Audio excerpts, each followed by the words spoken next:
Hello friend, आज हम बात करने वाले हैं नी स्टिफनेस यानी आपके घुटने का जाम हो जाना।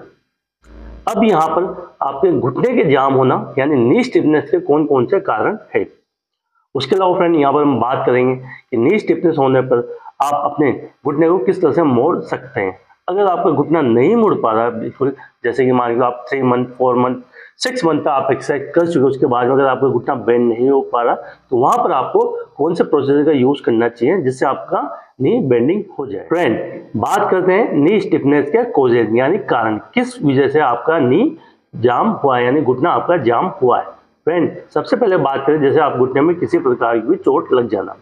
जैसे कि मान के लो आप किसी कारणवश गिर चुके हो, बाथरूम में स्लिप कर आपके घुटने में चोट आई। उस चोट के बाद में आपने डॉक्टर को दिखा, वहाँ पे डॉक्टर ने आपको देखा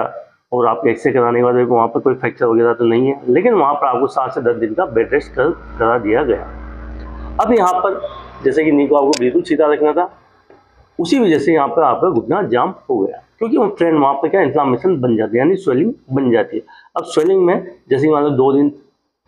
3 दिन 4 दिन 5 दिन, उसके बाद में आपको कुछ क्वाड्रिसेप एक्सरसाइज करनी होती है, वो आपको एक्सरसाइज नहीं करने की वजह से वहाँ पर सूजन बन रही है और सूजन की वजह से आपका घुटना जाम हो गया यानी सॉफ्ट टिश्यू इंजरी होने की वजह से। उसके अलावा फ्रेंड बात करें जैसे कि मान लो आपको फ्रैक्चर हुआ, अब फ्रैक्चर में या तो आपको प्लास्टर चढ़ा देगी या आपकी सर्जरी की गई। हालांकि डॉक्टर आपको एक्सरे देखते हैं, एक्सरे देखने के बाद वो डिसीजन लेते हुए इसको सर्जरी की जाए या फिर प्लास्टर चढ़ा दिया जाए। नॉन डिस्प्लेसमेंट केस यानी जो बोन है, बोन आपका अगर मान के लो ब्रेक हुई है, अगर वो अपनी जगह है तो वो नॉन डिस्प्लेस फ्रैक्चर है, तो यहाँ प्लास्टर का ओपिनियन बनता है। फ्रेंड, अगर ये मान के लो उस अलाइनमेंट से अप एंड डाउन चला जाए और रिडक्शन के बाद भी प्रॉपर रूप से अपनी जगह नहीं आ रहा, तो यहाँ पर आपको सर्जरी का ओपिनियन बनता है। अब यहाँ पर जैसे मान लो 1 मंथ का आपको प्लास्टर चढ़ाया गया। अब यहाँ पर मैक्सिमम केसेस के अंदर या सर्जरी या प्लास्टर के बाद यहाँ पर आपको एक्सरसाइज के लिए बोला जाता है, भाई आप प्लास्टर के अंदर ही आपको क्वाड्रिसेप की एक्सरसाइज करनी है, लेकिन आप वो नहीं कर पाते, जिसकी वजह से वहाँ पर जो चोट लगी थी आपको, चोट की वजह से वहाँ पर स्वेलिंग बन जाती है और आपका घुटना जाम। इसी के दौरान मान लो जैसे नी है, नी में आपको जैसे अपर एंड ऑफ द टिबिया या फिर लोअर एंड ऑफ फीमर इसका फ्रैक्चर हो जाए, आपका पटेला का फ्रैक्चर हो जाए, तो यहाँ पर घुटने के जाम होने के ज्यादा चांसेस बनते हैं। अब यहाँ पर जैसे कि मान लो प्लास्टर चढ़ा दिया है या फिर सर्जरी की जा चुकी है, तो यहाँ पर आपको करनी होती है एक्सरसाइज। अब आपने सही टाइम पे एक्सरसाइज नहीं करने की वजह से यहाँ पर इन्फ्लामेशन बना हुआ है, इन्फ्लामेशन की वजह से जो मतलब ज्वाइंट है, ज्वाइंट प्रॉपर रूप से मूवमेंट उस टाइम पे मूवमेंट हमें करना नहीं होता, तो वहाँ पर यहाँ पर इन्फ्लामेशन बनने की वजह से जाम हो जाता है। अब फ्रेंड बात करें जैसे ये जाम कितने दिन में खुल जाता है, तो मान के लो 1 महीने का आपको प्लास्टर किया गया, 15 से आपको विद इन 1 मंथ मान के लो 1 मंथ आप प्रॉपर रूप से आप वहाँ पर आइसोमेट्रिक एक्सरसाइज कर रहे हैं, नी स्टैंडिंग एक्सरसाइज कर रहे हैं, उस नी बेंडिंग एक्सरसाइज कर रहे हैं, धीरे धीरे ग्रेजुअली आपका मूवमेंट आता जा रहा है, तो यहाँ पर ही मान के लो 1 मंथ प्लास्टर और 2 मंथ में आपका जोड़ खुल जाता है। उसके अलावा जैसे कि आपका चलना फिरना आप आराम से कर सकते हैं। उसके अलावा जैसे कि 2 मंथ बाद जैसे कि आपका सीढ़ा चढ़ना भी हो सकता है, उतरना भी हो सकता है, सारी चीज़ें आपकी नॉर्मल हो जाती है। उसके अलावा फ्रेंड बात करें जैसे कि मान लो नी के अंदर आपको किसी प्रकार का इन्फेक्शन हो जाए, तो इन्फेक्शन होने की वजह से वहाँ पर जो कार्टिलेज वगैरह है बहुत सी बार शॉकिंग हो जाती है यानी चिपक जाती है, तो उसकी वजह से आपको घुटने के जाम होने वाली समस्या पैदा हो जाती है। बहुत सी बार जैसे कि मान के लिगामेंट सर्जरी हुई है साथ है, जैसे कि हमारे लिगामेंट है साथ ही मेनिस्कस की सर्जरी हुई है, अब यहाँ पर रेस्ट की जरूरत होती है, तो यहाँ पर बहुत सी बार कैप्सूल टाइट हो जाता है, उसकी वजह से भी यहाँ पर आपका घुटना जाम हो जाता है। और हालांकि मैक्सिमम केसेस में ये मान के चलो 2 से 3 महीने के अंदर आपका बहुत अच्छे तरह से आपका घुटना खुल जाता है। फ्रेंड, अब यहाँ पर ये घुटने खोलने के लिए आपको कौन कौन सी एक्सरसाइज करनी चाहिए, जैसे मान लो आपको पटेला का फ्रैक्चर है, यहाँ पर कौन सी एक्सरसाइज करनी है, अपर एंड ऑफ द टिबिया का फ्रैक्चर या फिर लोअर एंड ऑफ फीमर का फ्रैक्चर, यहाँ पर कौन कौन से एक्सरसाइज है जिसमें आपकी स्पीड आइसोमेट्रिक एक्सरसाइज आ जाती है, क्वाड्रिसेप स्टैंडिंग एक्सरसाइज या नी बेंडिंग एक्सरसाइज आ जाती है, मोबिलाइजेशन टेक्निक होती है, मोबिलाइजेशन टेक्निक को फिजियोथेरेपिस्ट के द्वारा ही परफॉर्म किया जाता है। लेकिन जो बेसिक एक्सरसाइज जो आप कौन कौन से एक्सरसाइज कर सकते हो, उसके अलावा जैसे मान लो आपको प्लास्टर चढ़ाया गया और प्लास्टर के अंदर ही आप कौन कौन से एक्सरसाइज कर सकते हो, तो इन सभी के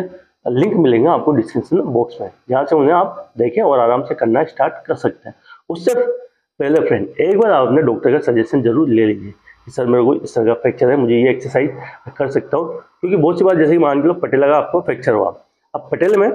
वहाँ पर नॉन डिस्प्लेस है, आपको प्लास्टर किया गया, तो यहाँ पर ऐसा नहीं है कि ट्रांसवर्स फ्रैक्चर होने पर आप यहाँ पर आपको थोड़ी एक्सरसाइज के लिए कुछ दिनों के लिए अवॉइड किया जाता है, तो एक बार आप अपने डॉक्टर से कंसल्ट कर लीजिए। बाकी जो एक्सरसाइज बताइए उन्हें आप रेगुलर रूप से आप कर सकते हैं, जिससे आपके घुटना, जैसे कि हमारे 1 मंथ का क्लास हो गया, 2 मंथ में आप बहुत अच्छे रिजल्ट लें और आराम से अपने नॉर्मल लेवल एक्टिविटी में आप। फ्रेंड,